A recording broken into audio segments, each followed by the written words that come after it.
இதை விட கொடுமை எங்கே நடக்கும்னு தெரியல யாருக்குமே. நான் வெளியே வந்து அவங்களாம் சந்தோஷமாக இருந்தாங்க. அவரும் பேசினார், நான் பேசினேன், அவர் பேசினேன். ஒரு கட்டத்தில் வந்து அவர் உட்காந்து சேர் போட்டு கால் மேலே கால் போட்டார். எனக்கு சுருன்னு ஏறி போச்சு. பட் அதை நான் தவறு நான் ஏற்றுக்கவே மாட்டேன் கண்டிப்பாக. நான் என்ன சொன்னேன், பார்வதி என் ஷர்ட் எடுத்து போட்டால் தப்புங்க. ஸோ என் ஷர்ட்டை வேற ஒரு பொண்ணு போட்டால் தப்பு. என் ஷர்ட்டை வைஃப் தான் எடுத்து போடுறாங்க, அது என்ன தவறு இருக்கு? குழந்தைங்க பேர் சொல்லி கேம் விளையாடுறாங்களோ சாண்ட்ரா, அதை வச்சு ஒரு சிம்பத்தி கிரியேட் பண்ணுறாங்களோ. ஏன்னா கனிக்கிட்ட கூட ஒரு சண்டை ரீசெண்ட் டைம்ஸில் வந்துச்சு. அன்றைக்கி போய் ஒரு 5:45 வாய்ஸ் கட்டணும், ஓடி வந்து 2 பேரும் அப்படியே ஏரில் அப்படியே கட்டி பிடிச்சிட்டாங்க. சரி கட்டி பிடிச்சி ஃபீல் பண்ணுவாங்க அழுவான்னு பார்த்தா 2 பேர் சத்தத்தை காணும். மேரேஜ் ஆன புதுசில் வந்து உங்கள் ஃபேமிலியில் யாருக்குமே உங்களை பிடிக்கல, டிவோர்ஸ் அப்ளை பண்ணிட்டாங்க அப்படின்றது. எங்கள் வீட்டில் பிடிக்கலன்னு கிடையாது. மேபி நானா இப்போ லாயர் இங்கே வரைக்கும் போயிட்டு இப்படி போயிட்டு சரி வேண்டாம் சாரி சொல்லிட்டு வந்துட்டேன். எங்கள் அப்பா கிட்ட நான் பேசி தான் மியூச்சுவலாக அந்த வீட்டை விட்டு நான் வெளியே வந்தது. எங்கள் அப்பாவுக்கும் ஓகே தான், எங்கள் அப்பா கொடுத்த ஐடியா தான். டிஸ்டன்ஸில் இருக்கும்போது என்னையும் ரிலேஷன்ஷிப் ஸ்ட்ராங்காக இருக்கும், கூடயே இருந்து உங்களுக்கு பிரச்சனை வரக்கூடாதுன்னு. அதனால் வந்து அது போஸ்ட் ப்ரெக்னன்சி பயங்கர டிப்ரெஷன் இருக்கும், நிறைய பேர் சூசைட் வரைக்கும் தள்ளும் நிறைய பேருக்கு. ஒரு டைம்ல என்கிட்ட சொன்னாங்க பில்டிங்லேருந்து குதிச்சிடலாமான்றாலும். JFW பெஞ்ச் வியூவர்ஸ்க்கு வணக்கம். இன்னைக்கு நம்ம கூட, அதாவது பல வருஷமா நம்ம ரசிச்சுட்டே இருக்கக்கூடிய ஒரு நம்பர், டெலிவிஷன் சினிமாவாக இருக்கட்டும் அண்ட் இப்போ ரீசெண்டாக பிக் பாஸ்லேருந்து சூப்பராக ஒரு பெர்ஃபார்மன்ஸ் கொடுத்துட்டு வந்திருக்காரு. அண்ட் அவர்கிட்ட நிறைய விஷயங்கள் இருக்குது, கேட்டு தெரிஞ்சுக்க. வணக்கம் ப்ரோ, எப்படி இருக்கீங்க? ஹாய் குட், நல்லா இருக்கேன். ஓகே, நீங்கள் எவிக்ட் ஆனதுக்கப்புறம் நிறைய காரணங்கள் பேசப்பட்டுச்சு. அதாவது இவரோட எவிக்ஷனுக்கு யார் காரணமாக இருப்பாங்க, இந்த டிஸ்கஷன் வந்து இப்போ வரைக்குமே போயிட்டு இருக்கு. இவங்க தான் காரணம், இல்லை இவங்க தான் காரணம் அப்படின்னு சொல்லி. ஆக்சுவலி உங்கள் எவிக்ஷனுக்கு யார் காரணம் நீங்கள் நினைக்கிறீங்க? நீங்கள் என்ன நினைக்கிறீங்க? மேபி இப்போ கப்பலாக போனது அந்த ஒரு விஷயங்கள் உள்ள கேம்ல இன்ஃப்ளூயன்ஸ் ஆயிருக்கோ அப்படின்ற மாதிரி தோணுச்சு. ஸோ அதுவாக இருக்குமோ தான் சாண்ட்ரா அவங்க தான் இருப்பாங்களான்னு தோணுச்சு. இல்லை சாண்ட்ரா காரணம் கிடையாது. என்னோட சரி வெளியே வந்தோன்னே அன்ஃபேர் எவிக்ஷன் தான் சொன்னாங்க. ஆனால் அதுக்கு முன்னாடி யார் எவிக்டாக போகிறா நமக்கு எல்லாம் தெரியும். எனக்கு முன்னாடி நான் ஓட்டிங்கில் 4 இருந்தேன், எனக்கு 5 பேர் இருந்தாங்க. இப்போவும் எனக்கு வீட்டுக்குள்ளேருந்து ஒரு 5-6 பேர் வெளியே வர, 5-6-7 பேர் வெளியே வர வேண்டியது இருக்குது. அதுக்கப்புறம் தான் நான் வந்திருக்கணும். அது யாரும் உங்களுக்கு தெரிஞ்சுக்கணும். ஏதாவது நீங்களே லிஸ்ட் சொன்னீங்கன்னா வர அது அடுத்த கொஸ்டின் கேளுங்க சொல்கிறேன். இப்போது அதுதான் விஷயம், தவிர சாண்ட்ரா ரீசன் கிடையாது. ஆட ஆரம்பித்தோடனே அந்த துண்டிக்கப்படும் அந்த இது கொடுத்துரு. நான் செப்பரேட் கேம் ஆட ஆரம்பித்து அந்த டீச்சர் டாஸ்கில் பெஸ்ட்டு டீச்சர் வாங்கினேன், இது வாங்கினேன், நெக்லேஸை வாங்கிட்டு என்னோடய டீமுக்கு 8 பேர் நாமினேஷன் வாங்கி கொடுத்து நான் நாமினியை வெளியே வந்துட்டேன். இதை விட கொடுமை எங்கே நடக்கும்னு தெரியல யாருக்குமே. நான் வெளியே வந்து அவங்களாம் சந்தோஷமாக இருந்தாங்க. ஸோ நான் ஏன் வெளியே வந்து இது வரைக்கும் எனக்கும் தெரியல. நிறைய பேர் என்ன சொன்னாங்க, ஒருவேளை நீங்கள் விஜய் சேதுபதி சார்கிட்ட வந்து பேசுறது கொஞ்சம் ஒரு மாதிரி முரண்பாடாக இருக்கும், ஆர்குமெண்ட் டோன் கிடையாது. என்னோட கருத்தை நான் பதிவு பண்ண முயற்சி பண்ணேன். இப்போ நீங்கள் தப்பே பண்ணல, நான் உங்களோட டாமினேஷன் பண்ணுற மாதிரி கேள்விகள் கேட்டு உங்களை பேச விடாம. ஆனால் அந்த நேரங்காலம் அப்படி தான், 1 ஹவருக்குள்ளே அவர் எல்லாமே அட்ரஸ் பண்ணல. அப்போ அவர் கேஸ வரும்போது நீங்கள் உங்கள் கருத்தை என்கிட்ட சொல்லனா நீங்கள் ராங். அப்போ நான் என் கருத்தை அங்கே பதிவு பண்ணேன். ஸோ நான் என்னோட இதை பதிவு பண்ண ட்ரை பண்ணேன். அவரும் பேசினார், நான் பேசினேன், அவர் பேசினேன். ஒரு கட்டத்தில் வந்து அவர் உட்காந்து சேர் போட்டு கால் மேலே கால் போட்டார். எனக்கு சுருன்னு ஏறி போச்சு. அந்த இடத்துல அது ஆர்குமெண்ட்டாக ஆச்சு. பட் அது வெளியே வந்தப்போ சரி இது கூட பெரிய இஷ்யூ ஆச்சாங்க. ஆமாம், ப்ரோமோலாம் பார்க்குறப்ப அப்படியே பயங்கரமாக இருந்தது. மீஸ் இது பண்ணுற முடியும் அந்த கெட்டப்பில் அப்படி இருந்துச்சு பார்க்குறதுக்கு. இப்போ பாவமாக இல்லையா என்ன பார்க்குறதுக்கு, அது மாதிரி தான் நடந்துச்சு. பட் அதை நான் தவறு நான் ஏற்றுக்கவே மாட்டேன் கண்டிப்பாக. என்னோட கருத்தை நான் பதிவு பண்ணுறதுக்கு நான் ட்ரை பண்ணேன். அவர் வேலையை அவர் பண்ணார். ஓகே, நீங்கள் வெளியே வந்து பார்த்ததுக்கப்புறம் உங்களை பற்றி பேசப்பட்ட ஒரு டாபிக் நீங்கள் ரொம்ப ஷாக் ஆனதுன்னா என்னவா இருக்கும்? எனக்கு ஒரு பேர் வச்சாங்க, செம்ம காமெடியாக இருந்துச்சு, பேப்பர் ரவுடி. கேட்கலாமா வேணாமான்னு யோசிச்சுட்டு எனக்கு அது அர்த்தம் என்னன்னே தெரியாது. அப்புறம் நான் யோசிச்சு நிறைய பேர்ட்ட கேட்டேன், அட்டகத்தி படம் பார்த்தீங்களா? ஆமாம், அதில் ஒரு சொன்னாங்க. அது இல்லாமல் அவங்க ஷர்ட் போட்டுட்டு இருந்தாங்க, ரொம்ப அஃபெக்ட் ஆயிருக்காங்க உங்கள் எவிக்ஷனுக்கு அப்புறம். அவங்க கேம்லையுமே அது ரொம்ப டவுனாக காமிக்குது அப்படின்றது இருக்குது. நீங்கள் வெளியே இருந்து பார்க்குறப்ப அது உங்களுக்கு எவ்வளோ பிரேக்கிங்காக இருந்தது? இல்லை சார், நான் என்ன சொல்கிறேன்னா, இப்போ லவ் மேரேஜ் பண்ணி 20 வருஷமாக ஒன்றா சந்தோஷமாக வாழ்ந்துட்டுருக்கோம். நான் உள்ள 2 பேர் உள்ளே போனதுக்கும் நான் உள்ளே போகிறதுக்கு ஒரு ரீசன், என்ன புஷ் பண்ண தான் அவங்க வந்திருக்காங்க, தவிர அவங்க இன்ட்ரெஸ்டடாக பிக் பாஸ் போகல. உண்மையிலே பல விஷயம் நம்ம இழந்து குழந்தைங்களை விட்டுட்டு 2 வீக்ஸ்க்குள்ளே ரிஸ்க் எடுத்து இந்த 2 வீக்ஸில் குழந்தைங்களை வந்து பேலன்ஸ் பண்ணுற விஷயம் இருக்குது. எல்லாமே நீங்கள் ஓவர் கம் பண்ணல. வீட்டோட விஷயங்கள், அது இது இபி பில்லு, இது ஸ்க்ராட்ச்லேருந்து ஆரம்பிச்சு மேக்கப் மறந்துட்டாங்க, ட்ரெஸ் ரெடி பண்ணணும், ஸ்கூலில் பேசணும், ஸ்கூலில் லஞ்ச் என்ன பண்ண போகிறோம், இவங்க கசின்ஸ்ட்டு பார்க்குறாங்க, இவங்க புதுசு, இவங்க தமிழ்நாடு தெரியாது, சென்னை தெரியாது, இதெல்லாம் யோசிக்குள்ளே 15 days ஓடிச்சு. ஓகே, ஸோ இவ்வளோ ப்ரெஷரில் தான் நாங்கள் போய் அந்த வீட்டை கால் வைக்கிறோம். ஆனால் உங்களுக்கு கண்டிப்பாக நாங்கள் அவ்வளோ ப்ரெஷர் உள்ளே போன மாதிரியே தெரியாது. நான் என்ன சொன்னேன், பார்வதி என் ஷர்ட் எடுத்து போட்டால் தப்புங்க. ஓகே, ஸோ என் ஷர்ட்டை வேற ஒரு பொண்ணு போட்டால் தப்பு, என் ஷர்ட்டை வைஃப் தான் எடுத்து போடுறாங்க, அது என்ன தவறு இருக்குது? ஆக்சுவலாக அவங்க அவ்வளோ ஃபீல் பண்ணுறாங்க, மிஸ் பண்ணுறாங்க. அந்த மிஸ்ஸிங் எனக்கு தான் தெரியும். அது வேறு யாருக்கும் புரிய வைக்கணும் அவசியமும் கிடையாது. அதெல்லாம் ஒன்றும் தப்பு கிடையாது. நீங்க சொன்ன மாதிரி குழந்தைங்களை பத்தி நிறைய யோசிக்கிறாங்க அப்படின்றது, நீங்க வீட்டுக்கு வந்தோடனே குழந்தைங்களோட ரியாக்ஷன் என்னவாக இருந்தது? நான் வரதுக்கு முன்னாடி அவங்க கசின் சிஸ்டரை கூப்பிட்டு சொன்ன மாதிரி நான் வந்துட்டுருக்கேன், நீங்கள் கதவை வந்து திறந்து எங்கே லாக் பண்ண வேணாம். அவங்க ஸ்கூலில் எப்பவுமே 8 மணிக்கெலாம் படுத்துருவாங்க, இதுதான் அவங்களோட ஸ்கெடியூலு. அப்போது நான் டெய்லி காலையில் 8 மணி ஸ்கூலுக்கு 6:30 தான் எழுந்திருப்பாங்க. அன்றைக்கி போய் ஒரு 5:40 என் வாய்ஸ் கட்டணும், ஓடி வந்து 2 பேரும் அப்படியே ஏரில் அப்படியே கட்டி பிடிச்சிட்டாங்க. சரி கட்டி பிடிச்சி ஃபீல் பண்ணுவாங்க அழுவான்னு பார்த்தா 2 பேரும் சத்தத்தையே காணும்.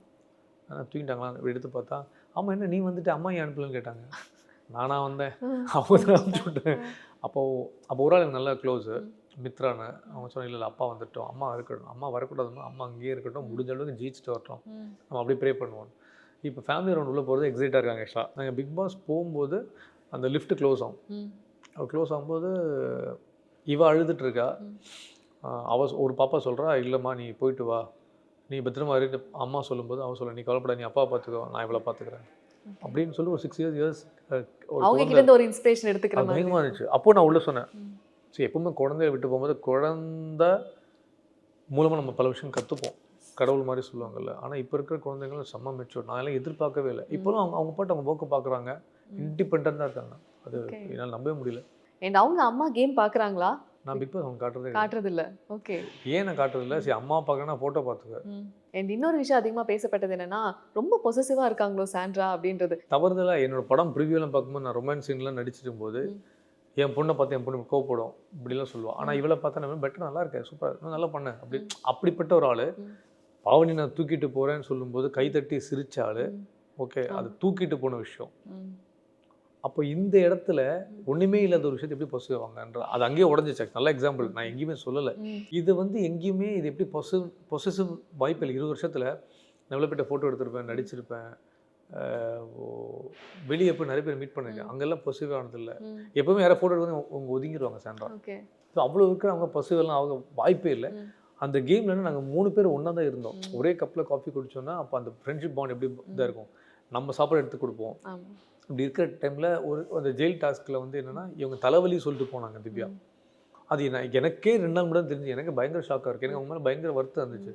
அந்த வீக்கெண்டு அட்ரஸ் பண்ணும்போது சேதுபதி சார் கேட்குறாரு, இன்டெரக்டாக சொல்கிறாரு, இந்த பாருங்கள் ஆடுறவங்க கேம் ஆடுறாங்க, நீங்கள் கொஞ்சம் உஷாராங்க, நீங்கள் வந்து தப்பாக மாட்டிக்காதீங்கன்றது அவங்க ஜெயிலில் சொன்ன விஷயத்த டீம் பார்த்துருக்கு. ஓகே, இன்டெரக்டாக சொல்கிறாங்க. ஸோ அப்பவும் கேட்குறாங்க என்னாச்சு சொல்லும்போது திவ்யா வந்து கண்ணை காட்டுறாங்க, இல்லை இல்லை வேண்டாம் வேண்டாம் ப்ளீஸ் சொல்லும்போது அந்த ஃப்ரெண்ட்ஷிப்புக்காக அவங்க ஒத்துக்கிட்டாங்க. ஓகே, இது நமக்கு இந்த டைமில் தெரியும்போது நமக்கு ஒரு மாதிரி இருக்குல்ல, அட்லீஸ்ட் நீ தனியாக சொல்லியிருக்கலாமே. அப்புறம் இந்த கபோர்டு விஷயம், நான் எவிக்ட் ஆகி போகும்போது கபோர்டில் ட்ரெஸ் வச்சது, அப்போ போய் ட்ரெஸ் வைக்கணும் அவசியம் இல்லை, வச்ச ட்ரெஸ் எடுக்கணும்னு அவசியம் இல்லை. ஸோ இதெல்லாம் ட்ரிகர் போய் ஆடோ ஆகி கொஞ்சம் பிரச்சனையாக போச்சு. இப்போ டாஸ்கில் அவங்க 2 பேர் பேசிக்கிட்டாங்க. ஸோ ஆப்வியஸாக அந்த வீட்டில் ஒரு ஒன்றும் பண்ண முடியாது. நீங்கள் அங்கே ரிவெஞ்சாக யார்கிட்டும் எதுவுமே கிடையாது. அந்த இடத்துல அந்த செகண்டில் அந்த மினிட்ல நடக்கிற விஷயம் தான் ஒரு பிரச்சனை. அதுக்கப்புறம் போயிடும், மறந்துடுவாங்க. நீங்கள் பார்த்து வெளியே ரொம்ப ஹர்ட்டிங்காக ஃபீல் பண்ண ஒரு மொமெண்ட்னா என்ன? அப்போ அந்த டாஸ்கில் நானும் திவ்யாவும் என்னென்னா அந்த அந்த ஸ்கிட்டு டாஸ்க் வந்திருக்கும் தர்பூசணியில். அப்போ நான் ஒரு ஆக்டரோட எடுத்தாங்க. அப்போ என்கிட்ட 6 பேர் செலக்ட் பண்ண சொன்னாங்க. அப்போ ஆப்போசிட் டீம்லேருந்து நான் வந்து நம்ம கமருதீனும் சபரியும் எஃப்ஜேவும் சாண்ட்ராவும் இங்கே வந்து விக்ரமும் கனி. அப்போது இவங்களுக்கு கொடுத்தப்பட்ட பிரச்சனை டாஸ்க்கு டஃப்பாக இருந்துருக்கலாம். பட் அங்கே அது தப்பு கிடையாது. அவங்க நினச்சா நீங்கள் ஏன் எனக்கு கொடுக்கல, நான் ஏன் உனக்கு கொடுக்கலன்னா உன்னோட பெட்டராக 6 பேர் பண்ணாங்க. அதை கேட்கறது அவங்க தயாராகவே இல்லை. சீரியஸாக முதல்ல திவ்யா கிட்ட என்னன்னா எதாவது சொன்னால் ஃபஸ்ட்டு கேட்குற நிலைமையில் இருக்கணும், அக்செப்டன்ஸ் இருக்கணும்ல. அது வந்து அவங்ககிட்ட வந்து துளி கூட இல்லைன்னு சொல்லலை, கொஞ்சம் கேட்கணும். அதை ஒரு நல்ல லிஸ்னர் இருந்தால் மட்டும்தான் நீங்கள் அந்த இடத்துல உங்கள் விஷயத்த வந்து சண்டையோ கருத்தோ எடுத்து வைக்க முடியும். அது இல்லை பட்சம் ஒன்றும் பண்ண முடியாதுல்ல. சாண்ட்ராக்கு உடம்பு சரியில்லாமல் இருக்கும்போது அவங்களுக்கு வந்து பீரியட்ஸாக இருந்திருக்கு. அந்த இடத்துல ஹார்மோன் இம்பேலன்ஸ் பெண்களுக்கு கண்டிப்பாக இருக்கும். அது ஒரு பொண்ணுக்கு தான் தெரியும். அந்த இடத்துல ஏஞ்சி போய் ட்ரெஸ் பண்ணிட்டு வந்து உட்காந்துட்டாங்க. ஆனால் அந்த இடத்துல ப்ரெஷர் பண்ணி லிவிங் ஏரியாவுக்குள்ளேயே உட்காந்து இந்த விஷயத்த சொல்லணுன்ற ஒரு ரூல் கிடையாது. அப்போ அவங்களுக்கு அந்த விஷயம் ஏதோ டிஸ்டர்பன்ஸ் இருக்குது. ஓகே, அப்போ நீ என்கிட்ட சொல்லியிருக்கலாமே, அப்போ ஏன் அந்த வார்த்தை சொல்லுமா அங்கேயே கத்தி சொல்கிறதுன்ற தேவையில்லாத விஷயம். அதை தவிர்த்துருக்கலாம். வேறு யார் மூலமாக ட்ரை பண்ணி பேச முயற்சி பண்ணிக்கலாம். இல்லை பார்வதி வழியாவோ இல்லை யாரோ வழியாக ட்ரை பண்ணிக்கலாம். அது அங்கே உட்காந்து பேசணும் அவசியம் இல்லை. அது எப்பவுமே ஒரு நமக்கே ஒரு விஷயம் நடக்கும்ல, சாப்பிடல தூக்கம் இல்லைன்னா கோவம் கண்டிப்பாக வரும். ஆப்வியஸாக ஒரு பொண்ணுக்கு இந்த பிரச்சனை இருக்கும்போது சந்தோஷமாக இருக்க மாட்டாங்க. ஸோ அந்த இடம்லாம் இது மாதிரிலாம் இவங்களுக்குள்ளே ஒரு வேரியேஷன் நடந்திருக்கு. இப்போ வந்து மக்கள்கிட்ட அதிகமாக இருக்க ஒரு ஒப்பீனியன் என்னன்னா சாண்ட்ரா ரொம்ப வீக்காக இருக்காங்களோ அப்படின்றது தான். இல்லை ஆக்சுவலி வீக்கெல்லாம் கிடையாது. பட் என்ன சொல்கிறதுனா சரி 3 வயசுலேருந்து தனியாக வாழ்ந்து பயங்கரமாக கஷ்டப்பட்டு அவங்களே நான் சொல்லியிருக்கேன் ஆக்சுவலாக அவங்க அம்மா அப்பாவோட மேரேஜ் லைஃப் வந்து ரொம்ப ரொம்ப ஃபஸ்ட்டாக இருந்திருக்கு. சின்ன வயசுலேருந்து இப்போ வரைக்கும் அதாவது மேபி கல்யாணம் முடிஞ்சு இந்த குழந்தை ப்ரெக்னென்சி இந்த போஸ்ட் ப்ரெக்னென்சி பயங்கர டிப்ரெஷன் இருக்கும் நிறைய பேர், சூசைட் வரைக்கும் தள்ளும் நிறைய பேருக்கு. ஒரு டைம்ல என்கிட்ட சொன்னாங்க, ஐயோ நான் தனியாக இருக்குமே என்னால் முடியல, சாப்பிட முடியல, 2 குழந்தைங்க ஃபீட் பண்ணுறலாம், நான் அப்படியே பில்டிங்லேருந்து குதிச்சிடலாமான்றலாம் அதெல்லாம் நிறைய பேர் தோணும். ஏன்னா இவங்களுக்கு இல்லை, அந்த ஃபாரின் குழந்தைய எடுத்து வளர்த்துறவங்க எல்லாருமே நீங்கள் எடுத்து பாருங்கள், போஸ்ட் ப்ரெக்னென்சியோட டிப்ரெஷன் வந்து ரொம்ப மோசமாக இருக்கும். It will push you to suicide. அதெல்லாம் நீங்கள் மீறி வரணும், அது பெரிய விஷயம் ஆக்சுவலாக. ஸோ சின்ன வயசுலேருந்து ட்ராமா பார்க்குறவங்களுக்கு இதெல்லாம் பயங்கர கொடுமையாக இருக்கும். ஆனால் இதெல்லாம் உள்ளே போயிட்டு இதே மாதிரி விஷயத்த வந்து ஏதோ விதத்தில் உங்களை அழுத்தும் போது நீங்கள் வந்து பஸ்ட் அவுட் ஆவீங்க. அதை வெண்ட் அவுட் பண்ணணும். அழாமல் வச்சா தான் ப்ரெஷர் வரும் உங்களுக்கு, ஒரு மாதிரி பயங்கரமாக இருக்கும். அந்த வீடே ப்ரெஷர் தான். ஒரு ஆள் அழுறது என்ன தப்பு இருக்குது? எனக்கு தெரிஞ்சு அழுகிறது தப்பே கிடையாது, தப்பே கிடையாது. ஆனால் அந்த வீட்டில் அழுதாலும் தப்பு. அழுதா சிம்பத்தி கிரியேட் பண்ணுறாங்க, இவங்க கேம் அழுகுறாங்க. இப்போது நான் வெளியே போயிட்டேன், நான் வெளியே போனதுக்கு ஒருவேளை என்னன்னா என் ப்ரொஃபஷனல் நான் புஷ் பண்ணி படத்துல எல்லாம் நான் ஹாப்பியாக இருக்கேன். எனக்கு நிறைய படத்தில் நிறைய வந்திருக்கு, இது அவங்களுக்கு தெரியாதுல்ல. எனக்காக வந்தவங்க நான் இருந்து அவங்க வெளியே போகல நினச்ச இடத்துல அவங்க இருந்து நான் வெளியே வந்துட்டேன். அந்த பெயின் கண்டிப்பாக இருக்கும். அது 2-3 நாள் 100% போது டைம் எடுத்துருக்கும். இப்போ கேம் ஆரம்பிச்சிட்டாங்க. என் அன்ஃபேர் எவிக்ஷன் இந்த வேர்டே வந்து ஒரு ஹாப்பினஸ் கொடுக்கக்கூடிய ஒரு வேர்டாக தான் இருக்கும் இல்லையா? நீங்கள் பார்க்குறப்ப இவங்கெல்லாம் டிசர்விங் டு கோ அப்படின்னா யார் யார் டிசர்விங் டு கோவா? என் முன்னாடி போனால் எஃப்ஜிஏ போயிருக்கணும், ரம்யா போயிருக்கணும், வியானா போயிருக்கணும், அது நான் வந்தப்போ தான் போனாங்க. சுபிக்ஷா போனோம், கனி போனோம், சபரி போயிருக்கணும்.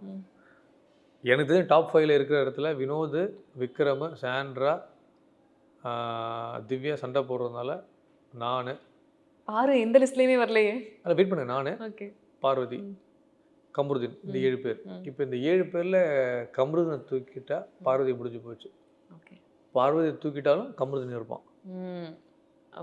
அரோரா வந்து எப்படின்னா, அதாவது கரையோரம் அலை அடிச்சுட்டு இருக்கும்போது நம்ம தூக்கி தூக்கி பால் போடுவோம், அந்த பால் வந்து வந்து போகும்ல, அவர் ரொம்ப சைலண்டாக இருந்தால் பாயிண்டாக பேச ஆரம்பித்தா. பார்வதியும் கமருதீனுக்கு ஒரு விஷயம், அது லவ்வா இல்லை அது எனக்கு தெரியல. நான் அவங்கள்ட்ட முன்னாடியே சொன்னேன், இல்லைடா வெளியே போய் நீ இருடா, உன்னோட ப்ரொஃபஷன் இதாயிரும். நான் நிறைய பேர்ட்ட அவன் சொன்னேன், அவனும் கேட்டுக்கிட்டான்.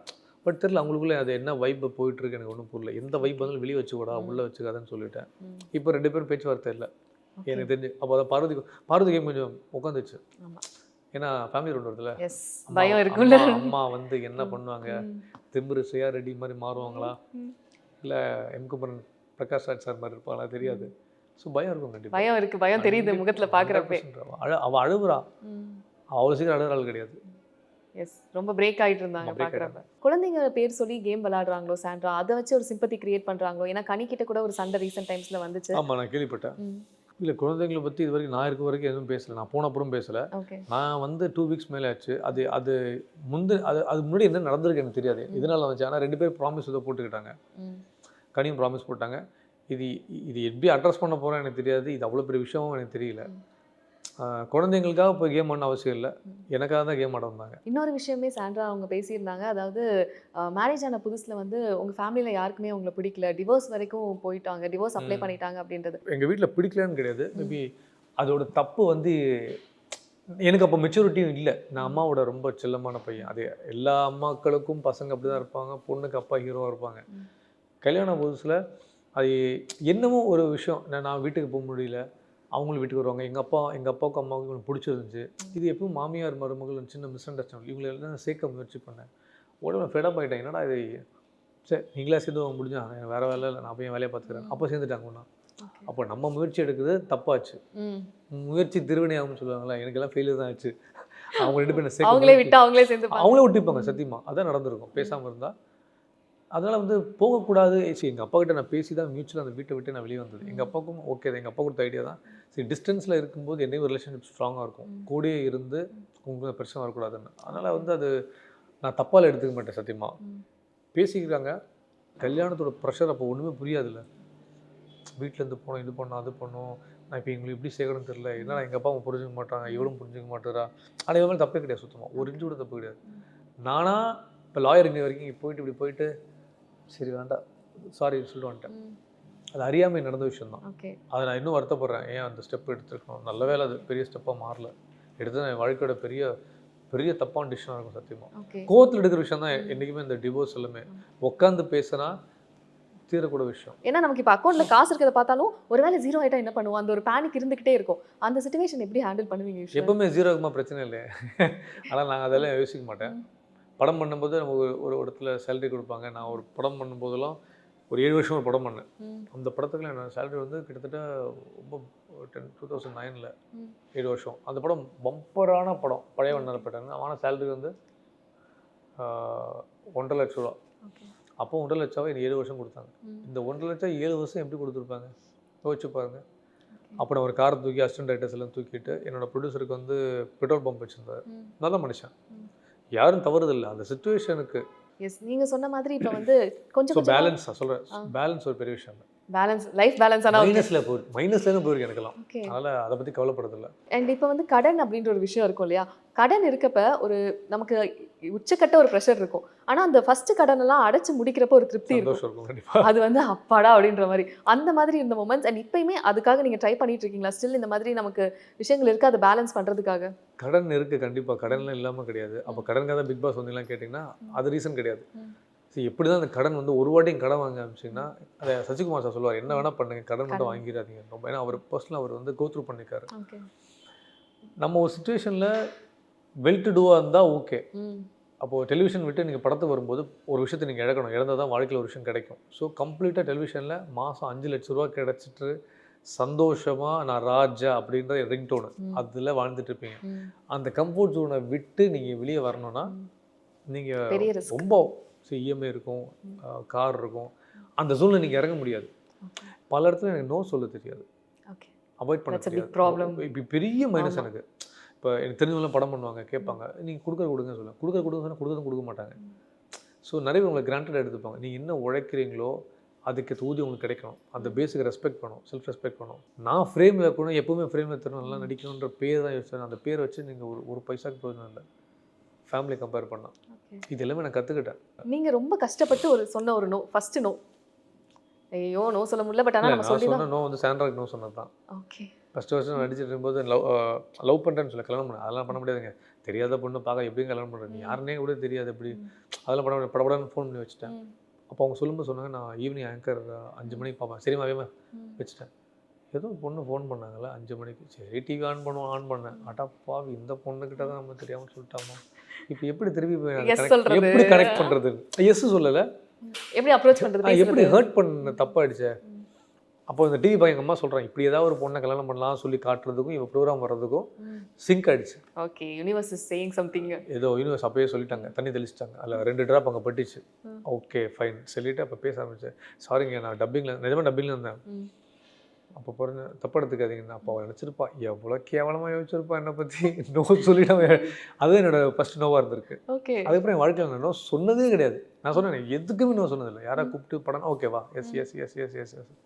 இப்போ நோ இப்போ தான் ரீசெண்டாக பிக் பாஸில் போயிட்டு வந்ததுக்கப்புறம் தெரிஞ்சவங்களுக்கும் சரி தெரியாதவங்களுக்கும் சரி இதுதான் நான் இவ்வளோ பண்ணுறேன், எனக்கு என்ன வேணுமோ நான் எடுத்துக்கிறேன், உங்களுக்கு வேணும்னு எடுத்துக்கோங்க. சில விஷயங்கள் நோனா இட் ஆல்வேஸ் அது ஒரு நல்ல மோடாக இருக்கும்ல நமக்கு. ஓகே, இல்லை எனக்கு ஒரு கிளாரிட்டி கிடச்சிச்சு. இப்போ உங்களுக்காக சில கமெண்ட்ஸ் எடுத்து வந்திருக்கேன், அது மட்டும் அப்படியே குயிக்காக போயிடலாமா? Okay. Please take your wife to hospital, she needs help. You also need a checkup, get well சூன் அப்படின்ற ஒரு கமெண்ட். முதல்ல ஃபஸ்ட்டு சொல்கிற ஆளுக்கு ஸ்கேன் எடுக்கலாம். எனக்கு தெரிஞ்சு போயிட்டு ஒரு MRI scan top to bottom வரைக்கும் எடுக்கலாம். இதுதான் சொன்னேன், கமெண்ட்ஸ் இருக்கும், இது பிஆர் டீமாக இருக்கலாம். அது இப்போ எனக்கு வந்து ஒன்றும் இல்லை, நிறைய கமெண்ட் அடித்தாங்க, கிறிஸ்டோஃபர் இஸ் பேக் அப்படின்னு சொல்லிட்டு. ராட்சசன் படத்தில் நிறைய பேர் எடுத்து போட்டிருந்தாங்க. ஏன்னா கிறிஸ்டோஃபர் தான் கதி கழுங்க வைக்கும், பார்த்தாலே நடுங்கும்ல. அதுதான் பிக் பாஸ்ல நடங்கிட்டு இருக்காங்க, பிரச்சனை இல்லை. அதனால இது யூஷுவல் கமெண்ட் தானே, இது நம்ம டென்ஷன் அவசியமே கிடையாது. ஓகே, 7 நாள் ஸ்கேன் எடுத்தால் சந்தோஷமான விஷயம் தான். நீங்கள் ஆனால் கமெண்ட் செக் பண்ணி பார்ப்பீங்களா? சில கமெண்ட்ஸ்லாம் நான் எப்படின்னா கமெண்ட்டுக்காக அடிக்கிறவனு கமெண்ட் அடித்தா அவன் கமெண்ட் அடிச்சு தான் இருப்பான். நான் அவாய்ட் பண்ணி போயிட்டு இருப்பேன். என்னோட இன்பாக்ஸுக்கு யாரும் மெசேஜ் பண்ணால் நான் சொல்லும்போது எல்லாருக்கும் தெரியும், நான் எல்லாரும் ரிப்ளை பண்ணிட்டு இருக்கேன். ஆனால் சில பேர் பிக்சர் போட்டு வெறும் பிக்சர் மட்டும் வரும், அது பாட் ஓட்டு, அது ஃபேக் ஐடி. ஹாய் அண்ணா நான் மணி கேள்வி கேட்கலாமா அப்படின்னு சொல்லி டேரிங்காக கேட்குறவங்க இருக்காங்க, சப்போர்ட் இருக்காங்க. ஆனால் டேரிங்காக கேள்வி கேட்குறவங்க பிக்சர் மட்டும் தான், சாரி பிக்சர் பம்புக்கு கமெண்ட் அடிக்கிறோம், பிக்சர் மட்டும் தான் அனுப்ப தவிர ஒரு வார்த்தை அடிக்க மாட்டாங்க. சாண்ட்ராக்கு கனி மீது பொறாமை வன்மத்துல இருந்தனாலே பின்னாடி பேசிட்டு இருக்காங்க, நல்ல எண்ணம் இல்ல அவங்களுக்கு அப்படின்ற ஒரு கமெண்ட். கனிக்கு சென்ற மேல் பொறாமை வன்மத்தால் பேசுகிறார் அப்படின்னு சொல்கிறார். அது உண்மையாக இருக்கும் கண்டிப்பாக. ஓகே, நீங்க அதை பார்த்துருக்கீங்களா, அந்த மாதிரி ஃபீல் பண்ணியிருக்கீங்களா? இல்லை ஏன்னா இப்போ நிறைய இப்போ நான் இப்போ எனக்கு பர்சனலாக கனி மேலே எந்த ஒரு விஷயமும் கிடையாது. நான் குக்கிங் டீமில் இருந்திருக்கேன். நான் எனக்கு கனியோட ஹஸ்பண்ட் நல்ல ஃப்ரெண்டு தான், எனக்கு வெல்விஷர், நல்ல பழக்கம் எனக்கு. திருன்னு சொல்லிட்டு நிறைய பெரிய டேரக்டர். கனியும் குக் வித் கோமாளிலாம் முடிச்சு யூடியூப் நடத்துறவங்க தான். இவங்களுக்குள்ள என்ன பிரச்சனைன்னு தெரியாது. அது இருக்கும் வீட்டுக்குள்ளே, எனக்கு தெரிஞ்ச அவசியமே இல்லை. அவ்வளோ கேமராக்குள்ளே என்ன நடந்துட்டு இருக்கோம். இவங்களும் சொல்லுவாங்க, அவங்களும் சொல்லியிருக்காங்க. விக்ரமும் கனி உட்காந்து பேசிகிட்டு இருப்போம். விக்ரம் சொல்கிறாரு, இந்த சாண்ட்ரா புரிஞ்சிக்க முடியல, என்னன்னே தெரியல, ஒரு மார்க்கமாக இருக்காங்களே. அதெல்லாம் ஒன்றும் இல்லைங்க, சிம்பிளுங்க. அது ஒரு கேவலமான ஜென்மம், அவ்வளோதான், வேறு சரியில்லை, ஒரு மாதிரி சரியில்லைங்க, இதெல்லாம் அவ்வளோதான். இது தவிர வேறு என்ன சொல்ல முடியும் அப்படிலாம் சொன்னாங்க. இதுக்காக நம்ம என்ன ரியாக்ட் பண்ண முடியும்? It's a game. வார்த்தைகள் விட தான் செய்வாங்க. இன்னொரு கேம் போகும்போது இது யார் மூலமாக போய் சாண்ட்ராக்கு போகும், உனக்கு இவங்க எதாவது சொல்லுவாங்க. அப்படி பார்த்தா எனக்கும் விக்ரம் கிளாஷாக இருக்குது, பயங்கரமாக இருக்குது. எனக்கு பார்வதிக்கு இல்லாத கிளாஷா, எனக்கு வாட்டர் மில்லில் கிளாஷா, எனக்கு வினோத் கிளாஷ் இல்லாதா. இவ்வளோ கிட்ட போயிருக்கோம் நாங்கள் ரெண்டு பேரும், மூக்கு தட்டுற மாதிரி. கொஞ்சம் மிஸ் ஆனாலும் லிப்லாக்காக இருக்கும். நான் சொல்கிறேன், அவ்வளோ க்ளோஸாக நாங்கள் சண்டை போடுறதோட மறுநாள் கலப்பு தலைவா நீ சாப்பிட்றியா, காஃபி சாப்பிட்றியா, அவ்வளோதான். It's a game. வெளியே வந்து உங்களோட இப்படி இருக்க போகிறது இல்லை. அந்த கேமில் they need A content.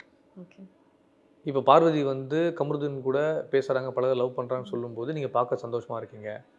Okay, பார்வதியை ஹேட்டர்ஸ் இருப்பாங்க, பிடிச்சவங்க இருப்பாங்க. இப்போ பார்வதி டவுன் ஆகிட்டனால உங்களுக்கு கண்டென்ட் இல்லையே, ட்ரை மோட் ஆச்சு, அது நடக்கும். இப்போ சாண்ட்ரா திவ்யா ஒரு இஷ்யூ போகுது, சந்தோஷமாக இருக்குது, நல்லா பார்க்குறதுக்கு. இது ரெண்டு பேரும் ஒரு ஆள் அமைக்கிட்டேன்னா அடுத்து வந்து கனியும் சாண்ட்ரா ஒரு ரவுண்டு. இப்போ பாக்ஸிங் மாதிரி தான் ரவுண்ட் வந்துட்டே தான் இருக்கும்.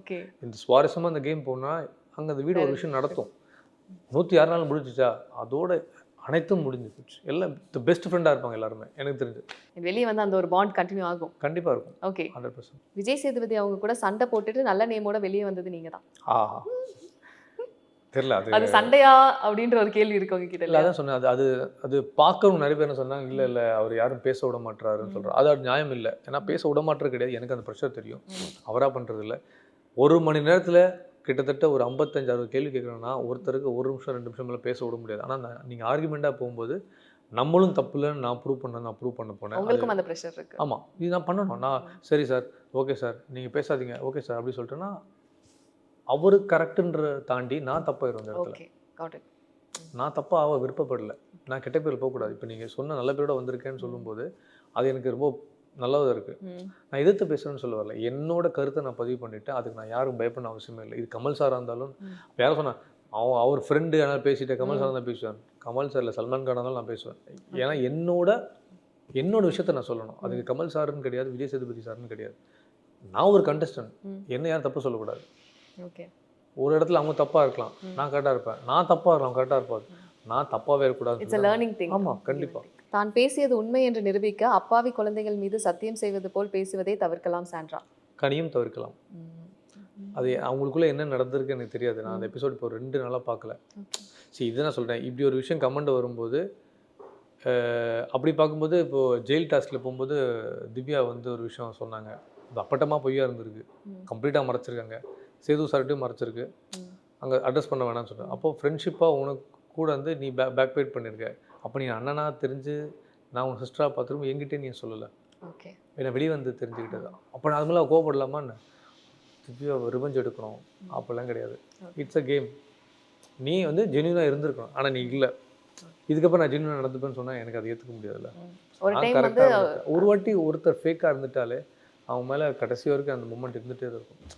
அப்போ நீ பொய்யா வந்து கேமரா கிட்ட வந்து பேசுகிறதும் அண்ணா நான் பார்த்து என்னென்ன பண்ணுறது அப்படி பதிவு பண்ணுற விஷயம் இருக்குல்ல, அது it's not, maybe it is a game அப்படின்னு எடுத்துப்பேன். ஓகே, அதுதான் பிரதர் கார்டு யூஸ் பண்ணுறது நான் சொன்னேன். அண்ட் லாஸ்ட்டாக ஒரு விஷயம், இப்போ உங்களோட ஃப்ரீ ஸ்டார்ஸ்க்கு நிறைய பேர் எக்ஸ்பெக்ட் பண்ணிருக்காங்க, நீங்கள் வந்து உங்களை தாண்டி வேறு யாரோட ஃபேமிலி என்ட்ரிக்கு நீங்கள் அதிகமாக ஆர்வமாக இருக்கீங்க, இவங்க வந்தால் ஒரு மாதிரி ஒரு பிளாஸ்டாக இருக்கும் அப்படின்னா? நான் கெஸ் பண்ணுறது கமருதீன் ஃப்ரெண்டு வருவார், அது பயங்கர பிளாஸ்டாக இருக்கும். ஓகே, செம்மையாக இருக்கும் அது. ஆக்சுவலாக நான் ஒன்று எக்ஸ்பெக்ட் பண்ணுறேன், அந்த மியூச்சுவல் ஃப்ரெண்ட் எனக்கு நல்லா தெரியும். ஓகே, பயங்கரமாக இருக்கும், அது செம்மையாக இருக்கும் அந்த விஷயம். சம்பவம் லோடிங் இல்லை, கண்டிப்பாக இருக்கும். நிறைய பேர் பார்வதியோட பேரண்ட்ஸ் வருவாங்க எதிர்பார்க்குறாங்க. தெரில, ஒருவேளை நான் எதுக்கு போய் இப்படி போனால் அவங்க அம்மா நினச்சிட்டாங்கன்னா ஒன்றும் பண்ண முடியாது. பார்வதி தப்பிச்சாங்க. அதுக்கு மீறி என்னென்னா சம்பவமாக எதுவும் நடக்காது. பட் ஒரு ஒரு பயங்கரமாக ஒரு ஹாப்பியாக ஒரு மொமெண்ட்டை க்ரியேட் பண்ணுறது நானும் என் கிட்ஸும் ரெடியாக இருக்கும். ஓகே. எங்கே போய் யாரை பற்றி நான் பேச போகிறதில்ல, அது எனக்கு வேண்டாம். கொடுக்கப்பட்ட டைமில் குழந்தைங்களும் அம்மாவும் சந்தோஷமாக இருக்கட்டும், நம்ம ஒரு இம்பேக்ட் க்ரியேட் பண்ணிட்டு வரோம் சந்தோஷமாக. எனக்கு என்ன தோணுதோ நான் அந்த 10 பேர்கிட்ட நான் சொல்லிட்டு வரேன். ஓகே. பாசிட்டிவாக சொல்லிட்டு வரேன். எனக்கு நெகட்டிவாக வேண்டாம். அந்த வீட்டில் நெகட்டிவ் எடுத்துகிட்டு வரல, நான் போய் எங்கள் நெகட்டிவாக ஃபீட் பண்ணணும். ஓகே. எல்லாருமே துப்பாக்கி படம் மாதிரி சஸ்பென்ஸோட என்ன நடக்குதுன்னு தெரியாமலே சாவுங்க, அவ்வளோதான் நான் சொல்லுவேன். சஸ்பென்ஸோட நான் சொல்லவே மாட்டேன் என்ன நடக்குதுன்னு, சொல்லவே மாட்டேன். சொன்னால் நீங்கள் தெளிவாயிருவீங்கல்ல, சுவாரஸ்யம் குறைஞ்சிரும். சுவாரஸ்யம் குறைஞ்சும் நீங்கள் கேமை மாற்றுவீங்க, அது தப்பாயிரும்ல. ஆனால் வெளியேருந்து போகிற ஃபேமிலி கண்டிப்பாக சொல்லுவாங்க, இதெல்லாம் பண்ணு கூட உஷாராக இருக்குது. அந்த 2 வாரத்தில் நீங்கள் என்ன பண்ண முடியும்? நீங்கள் சுவிட்ச் ஆன் ஆனால் நீங்கள் நடிக்கிறேன்னு அர்த்தம். கண்டிப்பா நாங்களும் அந்த விஷயங்கள் எதிர்பார்க்குறோம். And thank you so much. அதாவது எந்த கேள்வினாலுமே ஒரு தயக்கம் இல்லாமல் கேட்க முடிஞ்சது. அண்ட் ரொம்ப ஜென்யூனான ஆன்சர்ஸும் கொடுத்துருந்தீங்க. ரொம்ப நன்றி. அதாவது உங்கள் ஃபியூச்சர் கெரியருக்கும் we wish you all the best. Thank you so much.